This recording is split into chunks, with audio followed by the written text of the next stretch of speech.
ರಾಜ್ಯದಲ್ಲಿ ಇನ್ನೂ 2 ವರ್ಷ ನಮ್ಮದೇ ಸರ್ಕಾರ ಇರುತ್ತೆ. ನಾವೇ ಮುಖ್ಯಮಂತ್ರಿ ಆಗಿರ್ತೀವಿ. ಎಚ್.ವೈ. ಮೇಟಿಯವರು ಕೈಗೊಂಡ ಅಭಿವೃದ್ಧಿ ಕಾರ್ಯಗಳು ಸುಗಮವಾಗಿ ಮುಂದುವರಿಯಲು ಉಮೇಶ್ ಮೇಟಿಯವರನ್ನ ಗೆಲ್ಲಿಸಿ ಎಂದು ಮುಖ್ಯಮಂತ್ರಿ ಸಿದ್ದರಾಮಯ್ಯ ಅವರು ಕರೆ ನೀಡಿದರು. ಬಾಗಲಕೋಟೆ ವಿಧಾನಸಭಾ ಕ್ಷೇತ್ರದ ಉಪಚುನಾವಣೆಯ ಪ್ರಚಾರ ಕಾರ್ಯದಲ್ಲಿ ತೊಡಗಿಸಿಕೊಂಡಿದ್ದ ಮುಖ್ಯಮಂತ್ರಿಗಳು ಐಹೊಳೆ ಮತ್ತು ಆಮಿನಗಢ ಗ್ರಾಮದಲ್ಲಿ ಆಯೋಜಿಸಿದ್ದ ಸಾರ್ವಜನಿಕ ಸಭೆಯಲ್ಲಿ ಮಾತನಾಡಿದರು. ನೀವು ಉತ್ತಮ ಜನಪ್ರತಿನಿಧಿಯನ್ನು ಆರಿಸಬೇಕಾಗಿದೆ. ನಿಮ್ಮ ಪ್ರತಿನಿಧಿ ಹೇಗಿರಬೇಕು ಎಂದು ಸರಿಯಾಗಿ ನಿರ್ಧರಿಸಿ ಎಂದು ಸಿಎಂ ಕರೆ ನೀಡಿದರು. ಮೋದಿಯವರು ಪ್ರಧಾನಿಯಾಗಿ 12 ವರ್ಷ ಆಯಿತು. ಅಚ್ಚೇ ದಿನ್ ಎಂದರು. ಸಬ್ಕಾ ಸಾಥ್ ಸಬ್ಕಾ ವಿಕಾಸ್ ಎಂದರು. ಪ್ರತಿ ಕುಟುಂಬಕ್ಕೆ 15 ಲಕ್ಷ ಕೊಡ್ತೀವಿ ಎಂದರು. ವರ್ಷಕ್ಕೆ 2 ಕೋಟಿ ಉದ್ಯೋಗ ಸೃಷ್ಟಿಸುವುದಾಗಿ ಹೇಳಿದರು. ರೈತರ ಆದಾಯ ದುಪ್ಪಟ್ಟು ಮಾಡ್ತೀವಿ ಎಂದರು. ಅವರು ಹೇಳಿದ್ರಲ್ಲಿ ಒಂದನ್ನು ಮಾಡಲಿಲ್ಲ. ದೇಶದ ಸಾಲವನ್ನ 50 ಲಕ್ಷ ಕೋಟಿಯಿಂದ 218 ಲಕ್ಷ ಕೋಟಿಗೆ ಹೆಚ್ಚಿಸಿದೆ ಮೋದಿಯವರ ಸಾಧನೆ. ಹೀಗಿದ್ದು ಬಿಜೆಪಿ ನಾಯಕರು ಯಾವ ಮುಖ ಇಟ್ಕೊಂಡು ಮೋದಿ ಮುಖ ನೋಡಿ ಬಿಜೆಪಿಗೆ ಮತ ಹಾಕಿ ಎಂದು ಹೇಳ್ತೀರಿ ಎಂದು ವ್ಯಂಗ್ಯವಾಡಿದರು. ಕೇಂದ್ರದಲ್ಲಿರುವ ಬಿಜೆಪಿ ಸರ್ಕಾರ ಕೃಷ್ಣ ಮೇಲ್ದಂಡೆ ಮತ್ತು ಆಲಮಟ್ಟಿ ವಿಚಾರದಲ್ಲಿ ಜನವಿರೋಧಿ ನಿಲುವು ಹೊಂದಿರಬೇಕೆಂದು 13 ವರ್ಷಗಳಿಂದ ಗೆಜೆಟ್ ನೋಟಿಫಿಕೇಶನ್ ಕೂಡ ಮಾಡಲಿಲ್ಲ. 4 ವರ್ಷ ಅಧಿಕಾರದಲ್ಲಿದ್ದಾಗಲೂ ಭೂ ಪರಿಹಾರ ಘೋಷಿಸಿದ್ರೂ ಹಣ ನೀಡಲಿಲ್ಲ. ನಾನು ಮುಖ್ಯಮಂತ್ರಿಯಾಗಿ ಸಭೆ ನಡೆಸಿ ಎಕರೆ ನೀರಾವರಿ ಜಮೀನಿಗೆ 40 ಲಕ್ಷ, ಒಣಭೂಮಿಗೆ 30 ಲಕ್ಷ ರು ಪರಿಹಾರ ಕೊಡುವ ತೀರ್ಮಾನ ಮಾಡಿ ಕೆಲಸ ಪ್ರಾರಂಭ ಮಾಡಿದ್ದು 3 ವರ್ಷದಲ್ಲಿ ಪರಿಹಾರ ಕೊಡುತ್ತೇವೆ ಎಂದು ಭರವಸೆ ನೀಡಿದರು. ಹೀಗಾಗಿ ಬಿಜೆಪಿಗೆ ಮತ ಹಾಕಬೇಡಿ. ಎಚ್.ವೈ. ಮೇಟಿಯವರ ಒತ್ತಾಯದಂತೆ ಬಾಗಲಕೋಟೆಗೆ ಮೆಡಿಕಲ್ ಕಾಲೇಜು ತರಲು ಶಂಕುಸ್ಥಾಪನೆ ಮಾಡಿದ್ದೇವೆ. ಸೂಪರ್ ಸ್ಪೆಷಾಲಿಟಿ ಆಸ್ಪತ್ರೆಯನ್ನು ಮತ್ತು ಟ್ರಾಮಾ ಸೆಂಟರ್ ಅನ್ನು ನಾವು ಮಾಡುತ್ತೇವೆ. ಐಹೊಳೆಯನ್ನು ಐತಿಹಾಸಿಕ ಸ್ಥಳವಾಗಿ ಅಭಿವೃದ್ಧಿಪಡಿಸಲು ಸಾಧ್ಯವಿರುವ ಎಲ್ಲಾ ಕೆಲಸಗಳನ್ನು ಮಾಡುತ್ತೇವೆ ಎಂದು ಭರವಸೆ ನೀಡಿದರು. ಉಮೇಶ್ ಮೇಟಿಯವರು ಗೆದ್ರೆ ನನ್ನ ಕೈ ಬಲಪಡಿಸಿದಂತಾಗುತ್ತದೆ. ಅಹಿಂದ ಸಮುದಾಯದ ಪ್ರಗತಿಗೆ, ಕ್ಷೇತ್ರದ ಸರ್ವಾಂಗೀಣ ಅಭಿವೃದ್ಧಿಗೆ ನೆರವಾಗುತ್ತದೆ. ಆದ್ದರಿಂದ ಇವರನ್ನೇ ಗೆಲ್ಲಿಸಿ ವಿಧಾನಸೌಧಕ್ಕೆ ಕಳುಹಿಸಿಕೊಡಿ ಎಂದು ಮುಖ್ಯಮಂತ್ರಿಗಳು ಕರೆ ನೀಡಿದರು. ಅಮಿನಗಢದ ಸಾರ್ವಜನಿಕ ಸಭೆಗೂ ಮುನ್ನ ಬನಶಂಕರಿ ದೇವಸ್ಥಾನಕ್ಕೆ ಭೇಟಿ ನೀಡಿ ತಾಯಿಯ ಆಶೀರ್ವಾದ ಪಡೆದರು. 31,000 ಕೋಟಿ ರೂಪಾಯಿಗಳಿಗೂ ಹೆಚ್ಚು ಖರ್ಚು ಮಾಡಿದೀವಿ ಅಂತಕ್ಕಂಥದನ್ನ ತಮಗೆ ತಿಳಿಸಲಿಕ್ಕೆ ಬಯಸ್ತಾ ಇದ್ದೇನೆ.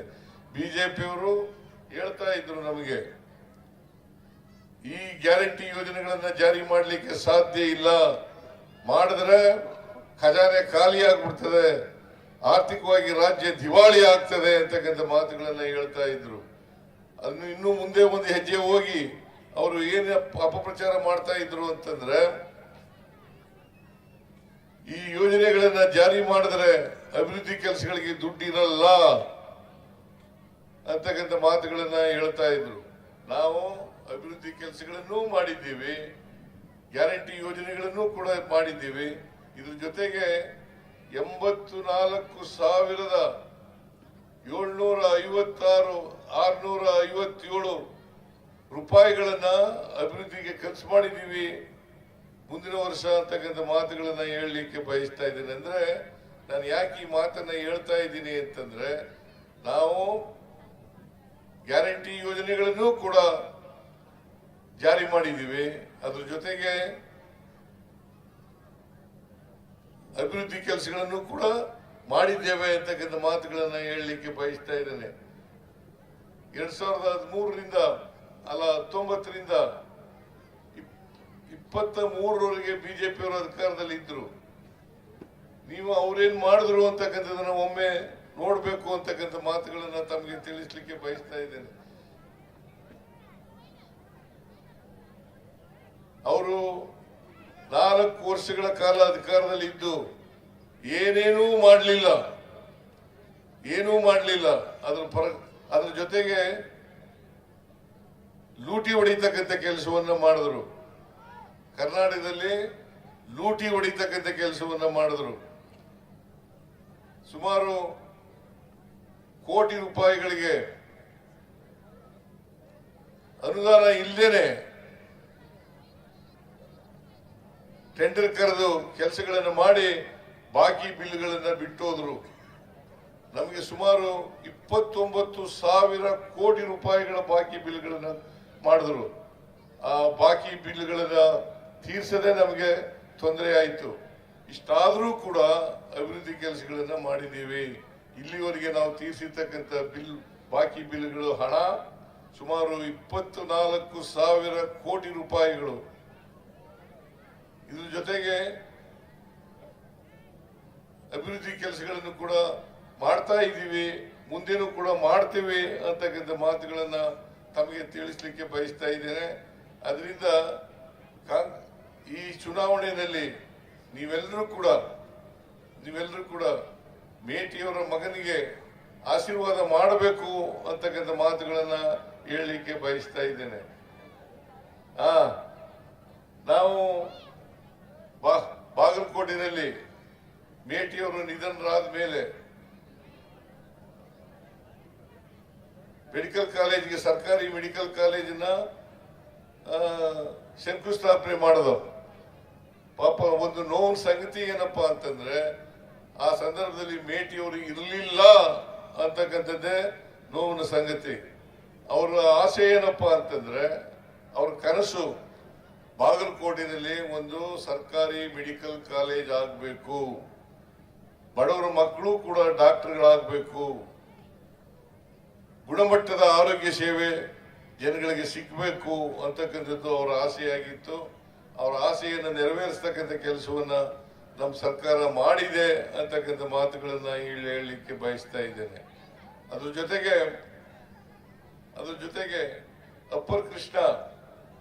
ಅಪ್ಪರ್ ಕೃಷ್ಣ ಆಲ್ಮಟ್ಟಿ ಜಲಾಶಯ, ಈ ಆಲ್ಮಟ್ಟಿ ಜಲಾಶಯವನ್ನ 519 ಮೀಟರಿಂದ 524 ಮೀಟರ್ವರೆಗೆ ಎತ್ತರಿಸ್ತಕ್ಕಂಥದ್ದನ್ನ ಸುಪ್ರೀಂ ಕೋರ್ಟ್ನವರು, ಟ್ರಿಬ್ಯುನಲ್ನವರು ತೀರ್ಮಾನ ಮಾಡಿದ್ದಾರೆ. ಆದರೆ ಆ ಟ್ರಿಬ್ಯುನಲ್ ಏನ್ ತೀರ್ಮಾನ ಮಾಡಿತು, ಸುಪ್ರೀಂ ಕೋರ್ಟ್ನವರು ತೀರ್ಮಾನ ಮಾಡಿ ಸುಮಾರು 13 ವರ್ಷಗಳಾಯಿತು. ಈ 13 ವರ್ಷಗಳಲ್ಲಿ ಕೇಂದ್ರ ಸರ್ಕಾರ ಗೆಜೆಟ್ ನೋಟಿಫಿಕೇಶನ್ ಮಾಡಿಲ್ಲ. ಈ ಗೆಜೆಟ್ ನೋಟಿಫಿಕೇಶನ್ ಮಾಡದೇನೆ ನಾವು ಡ್ಯಾಮ್ನ ಎತ್ತರವನ್ನ ಮಾಡಲಿಕ್ಕೆ ಸಾಧ್ಯ ಆಗಲ್ಲ. ನಾವು ಅನೇಕ ಸಾರಿ ಒತ್ತಾಯ ಮಾಡಿದ್ದೀವಿ, ಕೇಂದ್ರ ಸರ್ಕಾರಕ್ಕೆ ಮನವಿ ಮಾಡಿದ್ದೀವಿ, ಸ್ವತಃ ಭೇಟಿ ಮಾಡಿ ಹೇಳಿದ್ದೇವೆ, ರಿಕ್ವೆಸ್ಟ್ ಮಾಡಿದ್ದೀವಿ. ಆದರೂ ಕೂಡ ಅವರು ಇವತ್ತಿನವರೆಗೆ ಗ್ಯಾರಂಟಿ ಗೆಜೆಟ್ ನೋಟಿಫಿಕೇಶನ್ ಅನ್ನ ಮಾಡಿಲ್ಲ ಅಂತಕ್ಕಂಥ ಮಾತುಗಳನ್ನ ತಾವೆಲ್ಲ ತಿಳ್ಕೊಂಡಿದ್ದೀರಿ ಅಂತಕ್ಕಂಥ ನನ್ನ ಭಾವನೆ. ಅದರಿಂದ ಗೆಜೆಟ್ ನೋಟಿಫಿಕೇಶನ್ ಮಾಡಲಿಲ್ಲ. ಯಾರು ಜಮೀನು ಕಳ್ಕೊಂಡಿದ್ದಾರೆ, ಜಮೀನು ಮುಳುಗಡೆ ಆಗಿದೆ, ಆ ಮುಳುಗಡೆ ಜಮೀನ್ದಾರರಿಗೆ ಪರಿಹಾರವನ್ನು ಕೂಡ ಕೊಡ್ತಕ್ಕಂಥ ಕೆಲಸವನ್ನು ಮಾಡಲಿಲ್ಲ. 4 ವರ್ಷ ಅಧಿಕಾರದಲ್ಲಿದ್ದು ಕಾಲ ಕಳೆದು ಅವರು ಈ ಪರಿಹಾರವನ್ನ ಕೊಡ್ತಕ್ಕಂಥ ಕೆಲಸವನ್ನ ಮಾಡಲಿಲ್ಲ ಅಂತಕ್ಕಂಥ ಮಾತುಗಳನ್ನ ಹೇಳಲಿಕ್ಕೆ ಬಯಸ್ತಾ ಇದ್ದೇನೆ. ನಾನು ಮುಖ್ಯಮಂತ್ರಿಯಾಗಿ ಈ ಯಾರು ಜಮೀನನ್ನ ಕಳ್ಕೊಂಡಿದ್ರು ಅವ್ರನ್ನ ಕರೆದು, ಜನಪ್ರತಿನಿಧಿಗಳನ್ನ ಕರೆದು, ಜೊತೆಗೆ ರೈತ ಪ್ರತಿನಿಧಿಗಳನ್ನ ಕರೆದು ತೀರ್ಮಾನ ಮಾಡಿ ಒಂದು ತೀರ್ಮಾನವನ್ನು ಮಾಡಿದ್ರು. ಏನಪ್ಪಾ ಅದು ಅಂತಂದ್ರೆ, ಖುಷ್ಕಿ ಜಮೀನಿಗೆ 30 ಲಕ್ಷ, ತರಿ ಜಮೀನಿಗೆ 40 ಲಕ್ಷ ಕೊಡ್ತಕ್ಕಂಥದನ್ನ ತೀರ್ಮಾನ ಮಾಡಿ ರೈತರು ಕೂಡ ಒಪ್ಕೊಂಡಿದ್ದಾರೆ, MLA ಗಳು ಕೂಡ ಒಪ್ಕೊಂಡಿದ್ದಾರೆ, ಮಿನಿಸ್ಟ್ರಿಗಳು ಕೂಡ ಒಪ್ಕೊಂಡಿದ್ದಾರೆ ಅಂತಕ್ಕಂಥ ಮಾತನ್ನ ತಮಗೆ ತಿಳಿಸ್ತಕ್ಕಂಥದನ್ನ ಇವತ್ತು ಮಾಡ್ತಾ ಇದ್ದೇನೆ. ಅದರಿಂದ ಈಗಾಗಲೇ ನಾವು ಪರಿಹಾರವನ್ನ ಕೊಡ್ಲಿಕ್ಕೆ ಪ್ರಾರಂಭ ಮಾಡಿದ್ದೀವಿ. ಮೊನ್ನೆ ನಡೆದಂತ ಸರ್ಕಾರಿ ಮೆಡಿಕಲ್ ಕಾಲೇಜು ಶಂಕುಸ್ಥಾಪನೆ ಕಾರ್ಯಕ್ರಮದಲ್ಲಿ ನಾವು ಈ ವರ್ಷ ಅಂದ್ರೆ 2025-26ರಿಂದಲೇ ಚೆಕ್ಗಳನ್ನು ಕೊಡೋದ್ರ ಮೂಲಕ ಪರಿಹಾರವನ್ನ ಕೊಡ್ತಾ ಇದ್ದೀವಿ. ಮುಂದೆನೂ ಕೂಡ ಕೊಡ್ತೀವಿ. ಬಿಜೆಪಿಯವರು ಹೇಳ್ತಾರೆ ಚೆಕ್ ಪರಿಹಾರ ಕೊಡ್ಲಿಕ್ಕೆ ದುಡ್ಡಿಟ್ಟಿಲ್ಲ ಈ ಬಜೆಟ್ ನಲ್ಲಿ ಅಂತ ಮಾತುಗಳನ್ನ ಹೇಳ್ತಾರೆ. ನಾನು ಹೇಳ್ತಾ ಇದ್ದೀನಿ, ಯಾರ್ಯಾರು ಪರಿಹಾರ ಕೇಳಿ ಬರ್ತಾರೆ, ಯಾಕಂದ್ರೆ ಕನ್ಸೆಂಟ್ ಅವಾರ್ಡ್ ಇದು, ಈ ಕನ್ಸೆಂಟ್ ಅವಾರ್ಡ್ ಅನ್ನ ಯಾರು ಬರ್ತಾರೆ ಮುಂದೆ ಅವ್ರಿಗೆ ಪರಿಹಾರವನ್ನ ಕೊಡ್ತಕ್ಕಂಥದ್ದು ಅಷ್ಟೇ ಅಲ್ಲ, ಮುಂದಿನ ಸಪ್ಲಿಮೆಂಟರಿ ಎಸ್ಟಿಮೇಟ್ಸ್ ನಲ್ಲಿ ಇದಕ್ಕೂ ಇನ್ನು ಅದಕ್ಕೆ ಅಗತ್ಯ ಇರ್ತಕ್ಕಂಥ ಎಲ್ಲ ಹಣವನ್ನು ಕೂಡ ಇಡ್ತೇನೆ ಅಂತಕ್ಕಂಥ ಮಾತುಗಳನ್ನ ಈ ಸಂದರ್ಭದಲ್ಲಿ ಹೇಳಲಿಕ್ಕೆ ಬಯಸ್ತಾ ಇದ್ದೇನೆ. ಅದರಿಂದ ಈ ಕಾಂಗ್ರೆಸ್ ಸರ್ಕಾರ ನುಡಿದಂತೆ ನಡೀತದೆ. ಏನು ಭರವಸೆಗಳನ್ನು ಕೊಡ್ತೀವಿ ಆ ಭರವಸೆಗಳನ್ನು ಈಡೇರಿಸ್ತಕ್ಕಂಥ ಪ್ರಯತ್ನವನ್ನ ಮಾಡ್ತೇವೆ ಅಂತಕ್ಕಂಥ ಮಾತುಗಳನ್ನ ಹೇಳಲಿಕ್ಕೆ ಬಯಸ್ತಾ ಇದ್ದೀನಿ. ಅದರಿಂದ ತಾವೆಲ್ಲರೂ ಕೂಡ ಯೋಚನೆ ಮಾಡಬೇಕು.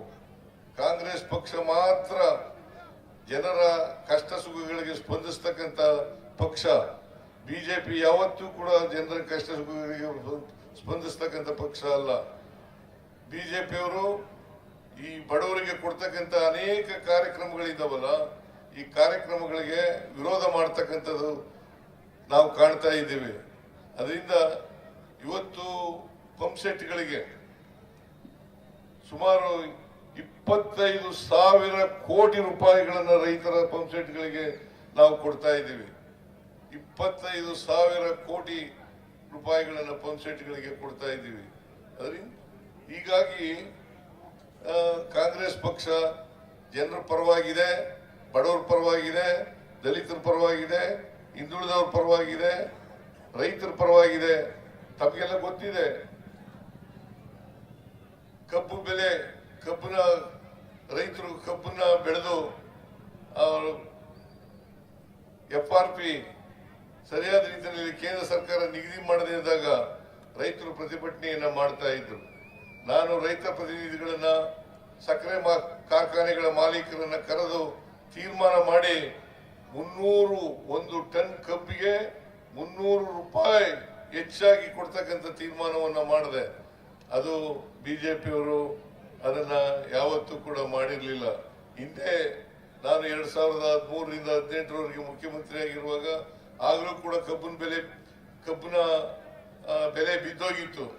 ಅವತ್ತು ಸುಮಾರು 2,000 ಕೋಟಿ ರೂಪಾಯಿಗಳನ್ನ ನಮ್ಮ ಸರ್ಕಾರ ಕೊಡ್ತು ರೈತರಿಗೆ ಅಂತಕ್ಕಂಥ ಮಾತುಗಳನ್ನ ಹೇಳಲಿಕ್ಕೆ ಬಯಸ್ತಾ ಇದ್ದೇನೆ. ಅದರಿಂದ ನಾವು ರೈತರ ಪರವಾಗಿ, ದಲಿತರ ಪರವಾಗಿ, ಹಿಂದುಳಿದವರ ಪರವಾಗಿ, ಅಲ್ಪಸಂಖ್ಯಾತರ ಪರವಾಗಿ ಕೆಲಸ ಮಾಡ್ತಾ ಇದ್ದೇವೆ. ಯಾಕಂತಂದ್ರೆ ಈ ಆರ್ಥಿಕ ತತ್ವಗಳಿದ್ದಾವಲ್ಲ, ಅದರಲ್ಲಿ 2 ವಿಧಗಳಿದ್ದಾವೆ. ಒಂದು ಟ್ರಿಕಲ್ ಡೌನ್ ಆರ್ಥಿಕ ಥಿಯರಿ, ಇನ್ನೊಂದು ಯೂನಿವರ್ಸಲ್ ಬೇಸಿಕ್ ಇನ್ಕಮ್ ಥಿಯರಿ.